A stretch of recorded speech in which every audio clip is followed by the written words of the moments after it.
Chapitre 5 L'évasion. L'épervier passait très haut dans le ciel. Il avait survolé des forêts, des vallons, des falaises, la mer.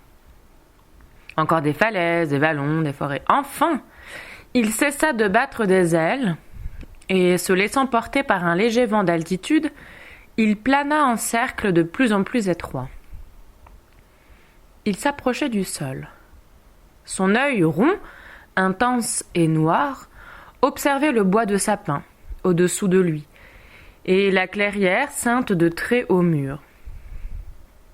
Bientôt, il fut assez près pour que les taches de couleur, rouge, bleu, jaune, qui dessinaient d'élégantes arabesques dans cette clairière, se transforment en autant de parterres de fleurs. Une allée de gravier bleu pâle y serpentait. L'épervier se posa au sommet du mur d'enceinte et continua d'observer. Sous la frondaison des arbres centenaires qui ombraient l'autre extrémité du jardin, deux silhouettes apparurent. Elles marchaient paisiblement côte à côte. L'une était d'une femme à la longue chevelure blonde qui parfois se penchait et cueillait une fleur. L'autre était d'un homme à la large carrure, au visage mangé d'une barbe grisonnante, comme ses longs cheveux embroussaillés. Le visage incliné vers la femme, il ne cessait de lui parler. L'épervier tourna brusquement la tête. Ses yeux clignèrent, il écouta. « Attendez, madame, disait l'homme, je vais vous aider à cueillir cette fleur. » Il se courba sur le parterre de pervenche. Ses doigts frôlèrent ceux presque translucides de la femme, et ils parurent couper ensemble la tige frêle. « Prenez-la, madame. Son bleu ressortira parmi ses jonquilles comme l'or de vos cheveux rehausse l'éclat de vos yeux. » Sa voix était étrangement enrouée, sans intonation. Il semblait prononcer des mots usés par une très longue habitude, des mots qu'il n'entendait plus lui-même. L'épervier ouvrit le bec, poussa un cri bref, pareil à l'éclat d'un rire triste et provoquant. Battant 2 fois des ailes, il se posa sur le gravier bleu de l'allée. Et alors que le couple mal assorti de la très jeune femme blonde et pâle et de l'homme vieillissant s'avançait dans sa direction, l'oiseau s'ébroua tout à coup. Son plumage gonfla, ses ailes s'étendirent, tout son corps se déplia, se déploya, se métamorphosant en une ample cape, d'où jaillirent des bras tendus vers le ciel, puis une tête aux cheveux noirs. La tête émaciée, volontaire, au regard brûlant, au nez courbe et acéré, comme un bec de Merlin le magicien. Le couple ne parut ne pas avoir vu le prodige. Le regard très clair de la jeune femme était pourtant posé sur Merlin, mais sans aucune autre expression. Le couple ne parut pas avoir vu le prodige. Le regard très clair de la jeune femme était pourtant posé sur Merlin, mais sans aucune autre expression qu'une paix un peu sotte. Quant à l'homme, il ne lâchait pas du regard le visage de celle qui l'accompagnait. Tout le reste semblait lui être étranger. « Lancelot, je suis venu te chercher, dit Merlin. » L'homme ne réagit pas. Il glissa en souriant quelques mots chuchotés à l'oreille de la jeune femme. Merlin dut s'écarter d'un pas de côté. La jeune femme continua d'avancer, ignorant la présence du magicien. Il tendit la main pour la prendre par l'épaule.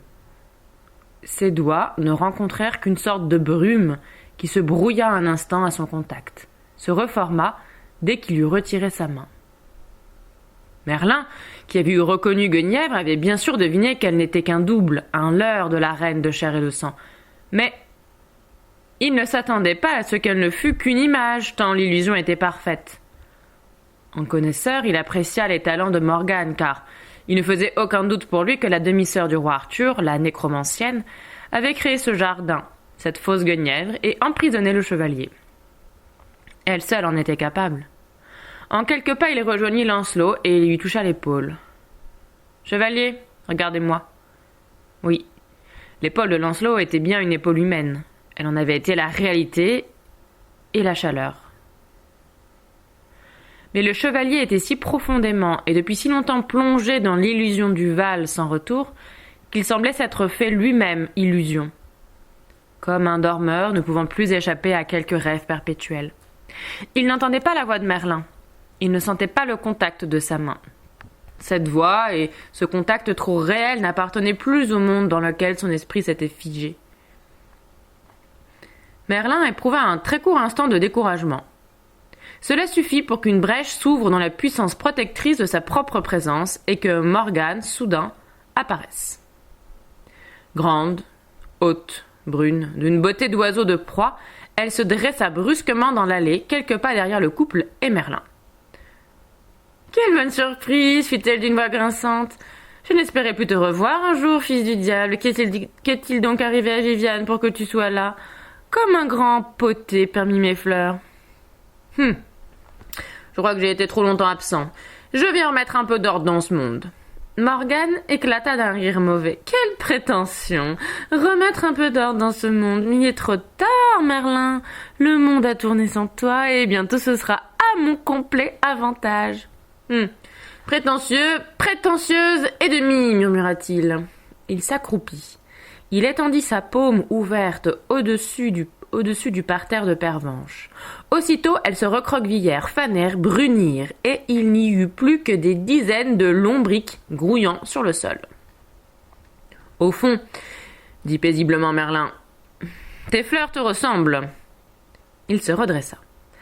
« Merlin !» grinça Morgane. « Ne me mets pas en rage, n'essaye pas de contrarier mes projets, sinon... »« Sinon ?» demanda doucement le magicien, tout en se massant songeusement les doigts. « Sinon, entre toi et moi, c'est la guerre. »« Ah bon ?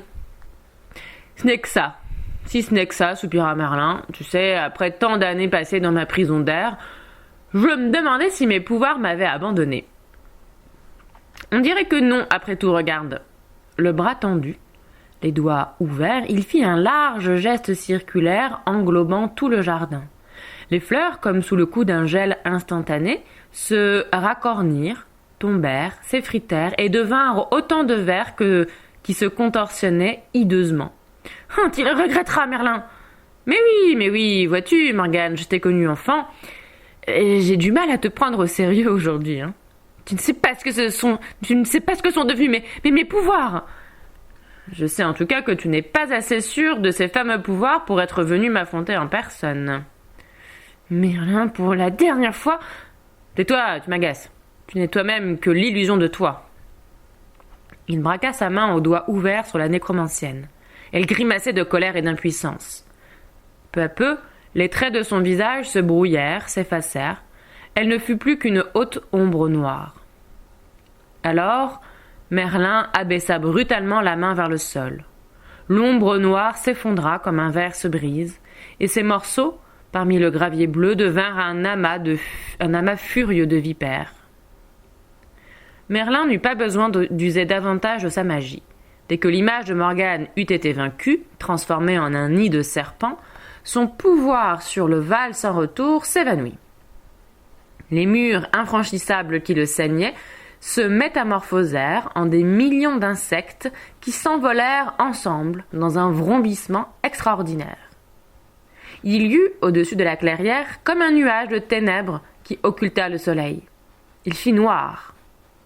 Ensuite, la nuée d'insectes se dispersa aux quatre vents. Quelques instants plus tard, le battement frénétique de leurs millions d'ailes s'estompait, laissant place au seul bruit clair et feutré du ruisseau courant dans le vallon.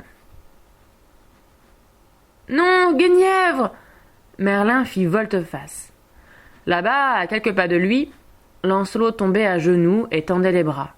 Les tendait vers la fausse Guenièvre dont l'image, telle une eau en suspension, devenait transparente et s'écoulait. Le chevalier tentait de retenir entre ses doigts quelque chose, une parcelle, quelques gouttes de cette image qu'il avait accompagnée, suivie, aimée si longtemps. En vain. La fausse Guenièvre disparut, et Merlin vit sa substance illusoire se répandre dans l'allée, absorbée par le gravier. « Guenièvre !» Merlin, pour la première fois, éprouva une inquiétude. Et si le chevalier n'était plus capable de s'évader de l'illusion créée par Morgane et son propre amour pour Guenièvre? s'il n'était venu que pour sauver un fou. Il se précipita vers Lancelot, l'agrippa par les épaules, le secoua. « Réveillez-vous, chevalier! Par tous les dieux de l'ancien monde, réveillez-vous !»« Là !» murmura Lancelot, « là, elle est là !» Il pointa le doigt derrière Merlin. Celui-ci tourna la tête et ce qu'il vit l'étonna. Lui, le fils du diable, que rien ne pouvait étonner, du gravier de l'allée à l'endroit où s'était liquéfiée l'image de la fausse guenièvre, une plante surgissait et grimpait et grandissait, étendait ses branches et, sur ces branches, des fleurs naissaient, s'ouvraient, s'épanouissaient. C'étaient des roses bleues. « Vous êtes venu me chercher ?» Merlin se retourna vers Lancelot. Le chevalier, se passant la main sur le visage, toucha sa barbe grise. Il laissa courir ses doigts. Ah, j'ai vieilli. Combien d'années ont passé ? Peu importe, il est temps que vous reveniez dans le monde. Merlin l'aida à se remettre debout. Chancelant, Lancelot dévisagea le magicien. Qui êtes-vous ? Ne me répondez pas. Si vous m'avez tiré de ce cauchemar, c'est que vous êtes une sorte d'ami. Lancelot jeta un regard autour de lui. Il n'y avait plus de fleurs. Les lombrics eux-mêmes étaient rentrés dans la terre. Les vipères s'étaient dispersées. Il n'y avait plus de mur.